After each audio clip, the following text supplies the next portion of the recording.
Welcome again students. और बच्चों, आज इस वर्कशीट में हम डिस्कस करने वाले हैं परमाणु और अणु के बारे में, जो कि वर्कशीट 13 है और जो कि शेड्यूल की गई है आपकी 3 अगस्त 2020। बच्चों, ये वर्कशीट आपकी साइंस की है और लास्ट वर्कशीट में हमने परमाणु और अणु के बारे में पढ़ा था। परमाणु क्या है? परमाणु का आकार जो है इतना छोटा है, इतना नगण्य है बच्चों कि हम उसे देख ही नहीं सकते, ठीक है। और परमाणुओं से क्या बनते हैं? परमाणुओं से अणु बनते हैं और अणु से पदार्थ बनते हैं। तो हमें इसके बारे में सोचने या जानने की ज़रूरत ही क्या है? ऐसा कौन कह रहा है? ऐसा ज्ञान कह रहा है। किसको? जिज्ञासा दीदी को। अब ज्ञान हम इसके बारे में इसलिए सोचते हैं कि हमारे आसपास के सभी पदार्थ और वस्तु परमाणुओं से ही निर्मित हुई हैं। स्टूडेंट्स, लास्ट वर्कशीट में हमने पढ़ा था कि जो परमाणु हैं उनसे अणु बने हैं और अणु जो है वो किसी भी पदार्थ की जो भी गुण धर्म हैं उनके बारे में बताता है। चाहे हम उन्हें देख नहीं सकते हों, लेकिन हमारे प्रत्येक क्रियाकलाप पर उनका प्रभाव पड़ता रहता है। रसायनज्ञ हैं जिनका नाम था डाल्टन, ठीक है। उन्होंने पदार्थों की प्रकृति के बारे में एक आधारभूत सिद्धांत प्रस्तुत किया। डाल्टन जो कि बहुत ही आप कह सकते हो प्रसिद्ध जो है वैज्ञानिक रहे हैं और जिनका बहुत ही बड़ा योगदान है हमारी साइंस में, विज्ञान में। जो रसायन उन्होंने सिद्धांत जो प्रस्तुत किया बच्चों, जो रासायनिक संयोजन के नियमों पर आधारित था, ठीक है। इस सिद्धांत के अनुसार सभी पदार्थ यानी चाहे वो तत्व है, चाहे यौगिक है या मिश्रण है, सूक्ष्म कणों के से जो है परमाणुओं से बने होते हैं। जैसे कि हम पहले ही बता चुके हैं, परमाणु जो है वही ऐसा छोटे से छोटा जो है पदार्थ का एक तरह से आप कह सकते हो आधार है, जिसके और अधिक टुकड़े नहीं किए जा सकते और उसी से तत्व बने हैं, उसी से यौगिक और उसी से मिश्रण। अब देखिए, ये कुछ डाल्टन के परमाणु सिद्धांत हैं जो कि आपके लिए काफ़ी इम्पोर्टेंट हैं। क्या है ये? हम पढ़ेंगे सभी पदार्थ फिर चाहे वो ठोस हो, द्रव हो या गैस हो, ये सभी सूक्ष्म कणों से मिलकर बने होते हैं, जिन्हें हम क्या कहते हैं? जिन्हें हम परमाणु कहते हैं। परमाणु वह सबसे छोटी इकाई है जो रासायनिक अभिक्रिया में भाग लेते हैं, यानी परमाणु ही हैं जो रासायनिक अभिक्रिया में भाग लेते हैं। उदाहरण ले सकते हो आप, कार्बन प्लस ऑक्सीजन, ये क्या बना? Carbon dioxide. अब ये कार्बन क्या है? ये एक परमाणु है, ठीक है, जो कि रासायनिक अभिक्रिया में भाग ले रहा है। नेक्स्ट, परमाणु अविभाज्य सूक्ष्मतम कण है।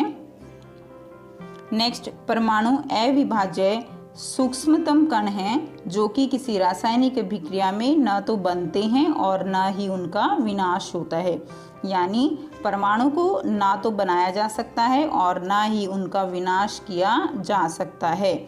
और ये कौन सा नियम है? ये हमारा द्रव्यमान संरक्षण का नियम होता है। नेक्स्ट, किसी भी दिए गए तत्व या यौगिक के परमाणुओं का आकार, द्रव्यमान और रासायनिक गुणधर्म सदा एक समान होते हैं। यानी हम पहले भी कर चुके हैं, अगर हमारे पास जो है, आप कोई भी एग्जाम्पल ले लीजिए, लोहा है तो लोहे का जो पदार्थ होगा उसके अंदर सारे परमाणु एक ही प्रकार के होंगे, ठीक है। ऐसा नहीं होगा कि उसके अंदर कोई परमाणु जो है वो सोने का उसके अंदर मिल गया है या कोई भी चांदी का है, ऐसा नहीं होगा। तो वो जो तत्व होगा उसमें सारे परमाणु एक जैसे होंगे, यौगिक होगा उसके अंदर भी सारे परमाणु एक जैसे ही होंगे। नेक्स्ट, नंबर 4, वैसे ही भिन्न भिन्न तत्व के परमाणुओं के द्रव्यमान और रासायनिक गुणधर्म भिन्न भिन्न होते हैं। जैसे कि कार्बन है, और देखिए इसमें हम 2 एग्जाम्पल ले रहे हैं, कार्बन और नाइट्रोजन। कार्बन का परमाणु द्रव्यमान कितना है? 12। नाइट्रोजन का कितना है? 14। तो जो भी तत्व होगा उसका जो भी परमाणु द्रव्यमान है वो अलग होगा और उसका रासायनिक गुणधर्म भी अलग अलग होता है। अलग अलग तत्वों के परमाणु एक पूर्ण संख्या के निश्चित अनुपात में मिलकर क्या बनाते हैं? वो यौगिक बनाते हैं। जैसे हमने पढ़ा था कार्बन डाइऑक्साइड का एग्जाम्पल या वाटर का एग्जाम्पल हमने पढ़ा था। इसके अंदर जो परमाणु हैं वो एक निश्चित अनुपात में मिले होते हैं। जैसे इसमें हमने 1:8 का अनुपात पढ़ा था कि ये 1:8 के अनुपात में ही हमेशा मिलकर क्या बनाएंगे, पानी बनाते हैं। नेक्स्ट लास्ट पॉइंट क्या है, किसी भी यौगिक में परमाणुओं की सापेक्ष संख्या एवं प्रकार निश्चित होते हैं।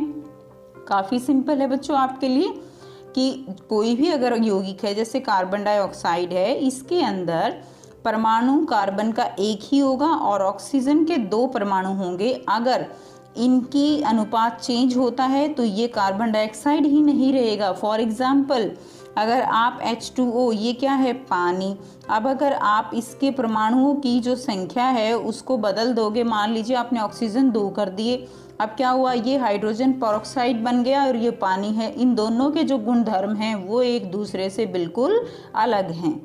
ठीक है, सो अब कुछ क्वेश्चन दिए गए हैं जो कि काफ़ी सिंपल हैं और आप इजीली क्वेश्चंस को सॉल्व कर सकते हो अगर आपको डाल्टन के जो सिद्धांत हैं वो समझ आ गए हैं तो। फर्स्ट क्या है, सभी पदार्थ सूक्ष्म कणों किससे बने हैं, परमाणुओं से बने होते हैं। तो पहले का आंसर क्या हुआ, परमाणु। नेक्स्ट क्वेश्चन पढ़िए, परमाणु वह सबसे छोटी इकाई है जो खालिस्तान अभिक्रियाओं में भाग लेते हैं। तो किस में भाग लेते हैं, रासायनिक अभिक्रियाओं में। ठीक है, दूसरे का आंसर क्या होगा, रासायनिक अभिक्रियाओं में भाग लेते हैं। सी पार्ट, डाल्टन का परमाणु सिद्धांत रासायनिक संयोजन के नियमों पर आधारित था। थर्ड का आंसर क्या होगा, सी का, रासायनिक संयोजन के नियमों पर आधारित था। नेक्स्ट डी, किसी भी रासायनिक अभिक्रिया में परमाणु न तो सृजन होते हैं और न ही उनका विनाश होता है। नेक्स्ट नंबर 2 क्वेश्चन क्या है, डाल्टन के परमाणु सिद्धांत के किन्हीं 3 मुख्य बिंदुओं का उदाहरण सहित संक्षेप में वर्णन कीजिए। तो बच्चों 6 पॉइंट आपको गिवन है, आप कोई भी 3 का जो है आपको यहाँ पर एक्सप्लेन करके लिखना है उदाहरण देकर। मैंने आपको साथ साथ उदाहरण भी दिए हैं तो कोई भी आप उदाहरण इसमें दे सकते हो। सो बच्चों आई होप काफ़ी ईजी वर्कशीट है, आपको क्लियर समझ आ गई है। समझ आ गई है तो कमेंट करके ज़रूर बताएं, कोई प्रॉब्लम हो तो आप जो है कमेंट करके पूछ भी सकते हो।